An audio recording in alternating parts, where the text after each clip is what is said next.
Hello, everybody, and welcome into another edition of Inside Pitch here at the St. Louis Post-Dispatch.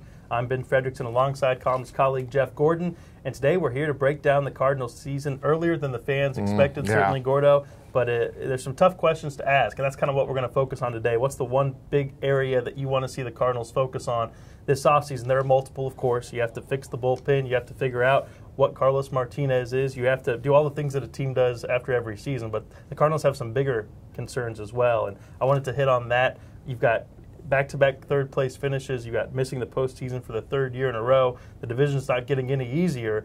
What do you want to see the Cardinals focus on? What's your big area of concern headed into 2019? Well, they have lots and lots of pitching. However it all falls together, they have lots of it, a lot of choices. I think we all agree they need more offense. Third base is an area where they hope to develop a good cornerstone player going forward. They got two great guys, low A, high A, in the minors, maybe 20, 21. We'll see one of those guys make it. In the meantime, you need a third baseman. Jed Jerko's been a great utility player, settled over at third base, hit 50 home runs over a 2-year period. This year, the hamstring, the groin, a power outage, not the same guy. That's an obvious spot to try to get some interim offense for a couple of years, add a bat to the middle of the order, give the lineup some more depth.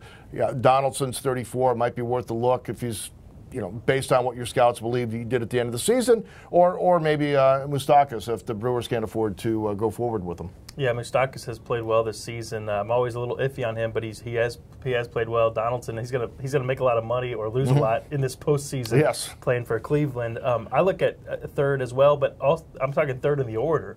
The Cardinals had one of the least producing 3 spots in baseball this season, and the teams that are in the postseason got production from that spot. So sometimes we focus a lot on what spot someone bats, but when you're having one of the league's worst OPS from your 3-hole, that's not going to bode well for your offense. One way to look at maybe helping that would be in right field, which is supposed to be another offensive production area.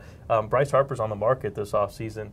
This is going to be the offseason of the free agent. There are some big stars, Manny Machado, and then Bryce Harper's right up there at probably number 2, 1B, if you will. I think the Cardinals are fit for him. Now, there's a problem there, and it's Dexter Fowler in the contract. The Cardinals have said they see a future for Dexter here, but they have also said they have other guys who can play the position. There's not exactly a ringing endorsement for this Fowler welcome back party, so I'm a little eager to see how the Cardinals play this. He has not much trade value right now. He's a speed-based player. He's had 2 foot injuries since he's been on the team and had the worst season of his career last year. He's got a full no-trade clause, and he's owed more than $50 million. Oof. So there's not a lot of selling points if you're trying to trade him right now.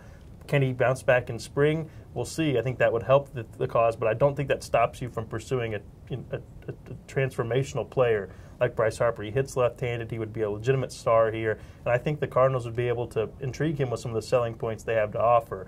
There has to be another option other than the Dodgers and New York, and we're going to hear a lot about Dodgers, New York, Dodgers, New York. If there's a team outside that too, then maybe St. Louis could be a fit for Bryce. And you've scared people by pointing out the Cubs could get him. They've got money. And if that happened, that's not good for anybody in the Central. I don't think that's just fanning the flames. I think that's a legitimate point because Chris Bryant and him are buddies.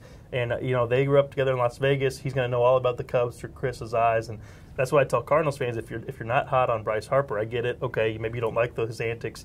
Imagine him playing for the Cubs because that doesn't seem much fun either. So that's how we would do it if we were spending Bill DeWitt's money. We'll probably do some more of that this offseason. So keep it locked here at STLC.com for all of your Cardinals coverage.